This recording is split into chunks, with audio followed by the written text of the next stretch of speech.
Hey, what's going on everybody? It's Brandon and welcome back to Marotta Media. In today's review, I will be giving you my thoughts on the latest musical biopic, Elvis. Elvis is a biopic of the late great king of rock and roll, Elvis Presley, and the movie goes over basically all the aspects of Elvis's life, from his childhood to his rise to fame and becoming one of the most recognizable musicians ever, to his very early death in 1977. I was looking forward to this movie because I am a big fan of musical biopics, even if I'm not that big of a fan of the artist. Now, not to say that I'm not a fan of Elvis, because I would say that I am. I like a lot of his songs, and he has my utmost respect. I mean, he's the king of rock and roll, for crying out loud. And like I said, I'm a big fan of musical biopics. I mean, I liked Bohemian Rhapsody.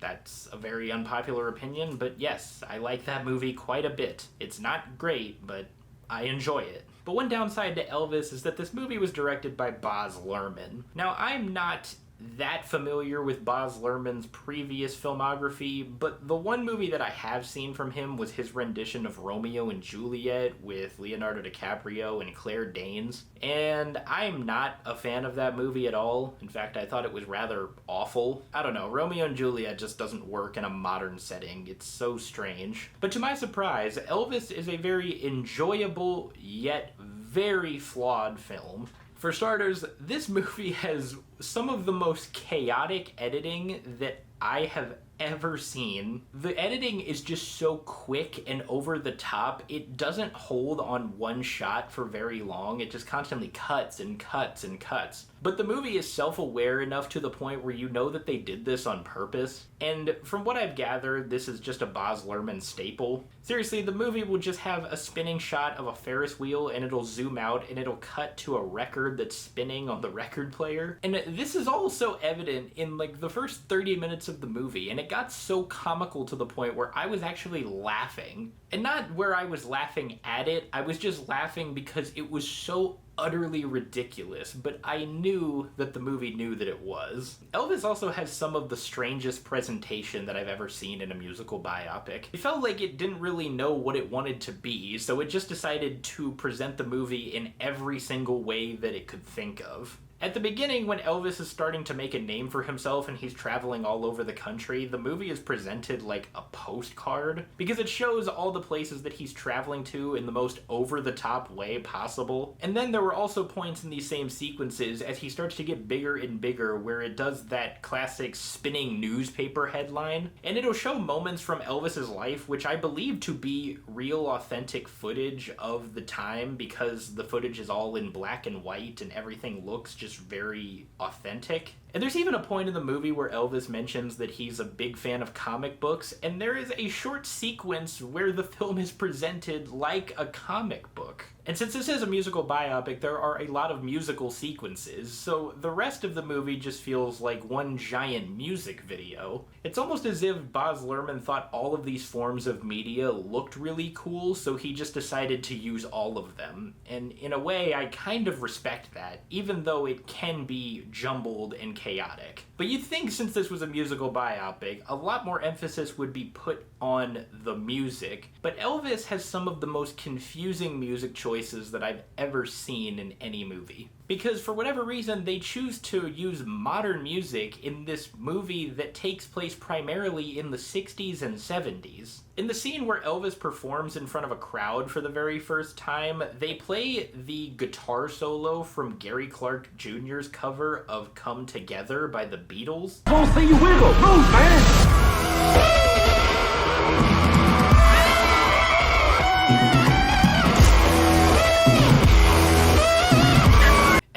Was featured in the trailers for the movie, but I didn't think that it would be featured in the final cut. That just seemed like a trailer thing. There's also a point where they play Vegas by Doja Cat, which is a song that I actually really enjoy, but that song is very modern hip-hop sounding. Why are we hearing it in a movie about Elvis Presley? It just, I don't know, it doesn't really make a whole lot of sense. The film also contained a very interesting choice to have the story told from the point of view of Colonel Tom Parker, who was Elvis's manager, and it came off like it was portraying him to be the main character of the story, when we all knew that wasn't the case. So I guess what they were going for is just this, like, outside view of all the events that happened, but I don't know, I just thought that choice was very strange. But easily, the best thing about this movie, you know what it is, it's Austin Butler, because he rocked it. He did so good with his portrayal of Elvis Presley. He truly embodied the king in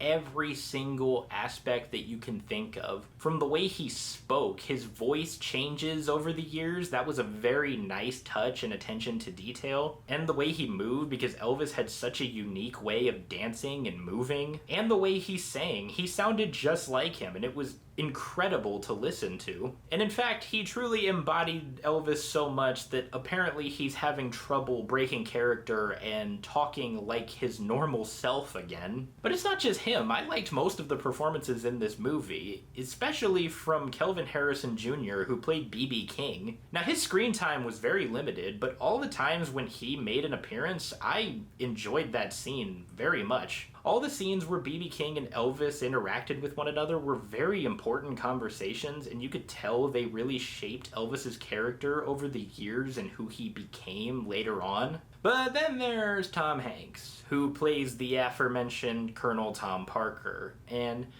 I never thought I'd say this about a Tom Hanks performance, but he was horrible in this movie. He was absolutely horrible. Now, I will cut this performance a little bit of slack because I am not familiar with Colonel Tom Parker, who he was, or how he acted, the way he spoke, but if he spoke how Tom Hanks did in this movie, then that is just absolutely ridiculous. Because Tom Hanks' performance came off like he was just trying to play a cartoon character. Because the entire time he spoke, I was thinking, like, there's no way that a human being talks like that. Because, without getting into spoilers, there's a scene where he's being questioned by the government because they don't believe that he's a U.S. citizen. And he's sitting there, he's like, "What do you mean? I'm from West Virginia." I'm like, buddy, you are not from West Virginia. I don't know where the hell you're from, but you do not sound like you're from this earth. He sounded more like Tommy Wiseau than anything.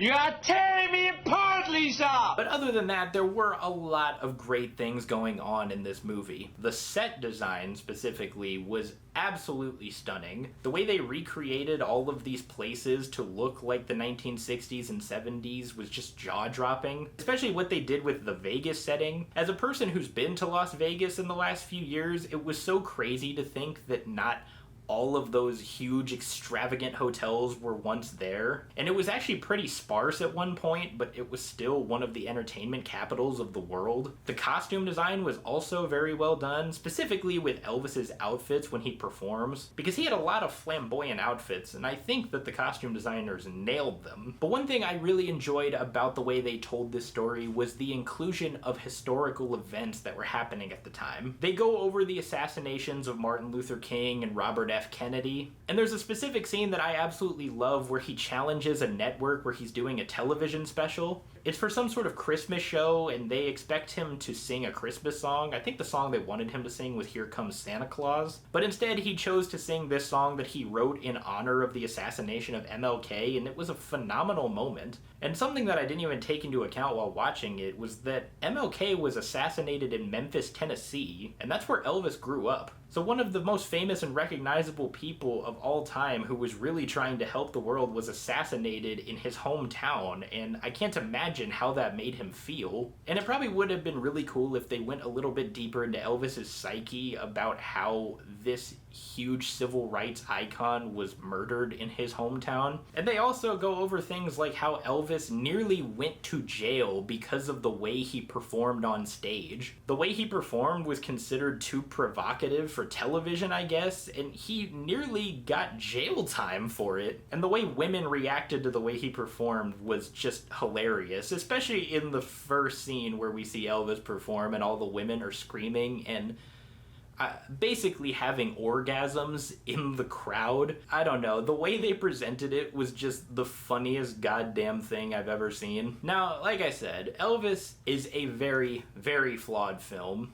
It has some of the most ridiculous editing I've ever seen. It's a little too long for my liking. It's nearly 3 hours, and I feel like it could have gone a little bit deeper into certain aspects of Elvis's life, but it did not. But all that being said, this movie really entertained me, and I enjoyed it quite a bit. It's very flawed, but it's very enjoyable too. And overall, I would give Elvis a 6 out of 10.